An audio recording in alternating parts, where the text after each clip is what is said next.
اردو مذہب کی تہذیب کی زبان، زوال پذیر زبان کو ترقی پذیر بنانا سب کی ذمہ داری۔ داغ کا ایک بہت مشہور شعر ہے جسے اردو کا ہر عاشق پڑھتا ضرور ہے، گنگناتا ضرور ہے، اپنی زبان پر لاتا ضرور ہے۔ مجھے بھی آج یاد آ گیا۔ اردو ہے جس کا نام ہم ہی جانتے ہیں داغ، سارے جہاں میں دھوم ہمارے زباں کی ہے۔ ظاہر سی بات ہے جب داغ نے یہ کہا ہوگا تو اس وقت اردو زبان کی دھوم رہی ہوگی، اردو کا سکہ چلتا رہا ہوگا۔ لیکن آج کے زمانے میں، آج کے دور میں، آج کے بازار میں اردو کا سکہ نہیں چلتا، اس کا کوئی مول اور بھاؤ نہیں ہے۔ حالانکہ اردو کی ترقی کے لیے، اردو کے فروغ کے لیے باتیں ہوتی ہیں، جلسے ہوتے ہیں، سیمینار ہوتے ہیں، نشستیں ہوتی ہیں، تحریکیں چلتی، ادارے قائم کیے گئے، لیکن نتیجہ صفر ہے۔ دلی کے انڈیا اسلامک کلچرل سینٹر میں بھی ایک اور پروگرام ہوا اردو کی ترقی کے لیے۔ اس موقع پر اردو ادب میں نمایاں کارنامے انجام دینے والی شخصیات کو اعزاز سے بھی سرفراز کیا گیا۔ دیکھیے یہ رپورٹ۔ اردو صرف زبان نہیں بلکہ ایک تہذیب ہے۔ اردو کا کوئی مذہب نہیں ہے بلکہ جو بولے اس مان ہے، جو اس سے محبت کرے یہ اسی کی ہے۔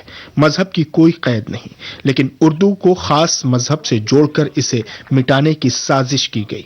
دنیا کی سب سے پیاری زبان کا زوال شروع ہو گیا۔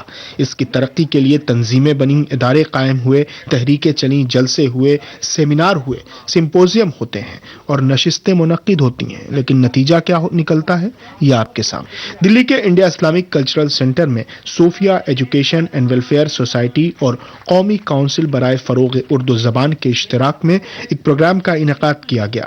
اس موقع پر اردو کی ترقی اور اس کے مسائل پر غور و فکر کیا گیا۔ جو یہ پروگرام ہے یہ ہمیں NCPL نے تعاون کیا ہے۔ NCPL national council for promotion of Urdu language کی طرف سے ہم لوگ یہ پروگرام آرگنائز کر رہے ہیں، اور اس پروگرام کا جو مقصد ہے وہ دلی میں جو کا حال ہے، جو ٹیچرز نہیں ملتے ہیں یا اسٹوڈنٹس کو اسکولس میں اردو نہیں ملتی ہے، تو بہت سارے ایسے لوگ آج یہاں موجود ہیں جو اردو پہ بہت پرانے ٹائم سے کام کر رہے ہیں۔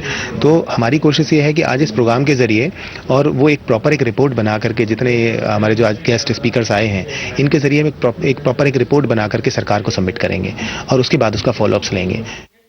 جانکار اور دانشوران کا ماننا ہے کہ اردو اپنوں سے ہی نقصان پہنچا، اردو کی ٹھیکیداری کرنے والے ہی اردو کے زوال کا سبب بنے۔ لوگ کہتے ہیں کہ اب تو حالات ایسے ہیں کہ اردو جن کا اوڑھنا اور بچھونا تھی ان کے بچوں کو ہی اردو نہیں آتی۔ الزام یہ بھی ہے کہ جن لوگوں نے اردو کے ذریعے مقام، شہرت اور انعام حاصل کیے انہوں نے بھی اس سے منہ پھیر لیا۔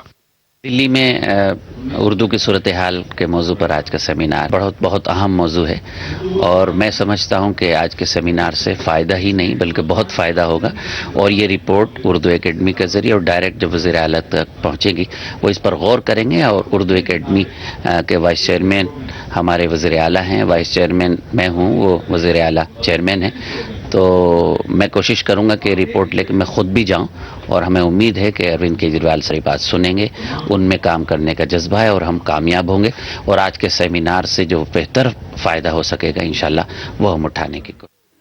دلی کے انڈیا اسلامک کلچرل سینٹر میں صوفیہ ایجوکیشن اینڈ ویلفیئر سوسائٹی اور قومی کونسل برائے فروغ اردو زبان کے اشتراک میں منعقد ہوئے پروگرام میں اردو کے مسائل پر گفتگو کی گئی۔ اس پروگرام کے ذریعے دلی میں اردو ٹیچرز کی بحالی کا مطالبہ کیا گیا۔ زی سلام کے لیے دلی سے سید اکرم رحمان کی رپورٹ۔ یہاں وقت ہو گیا ایک مختصر سے وقت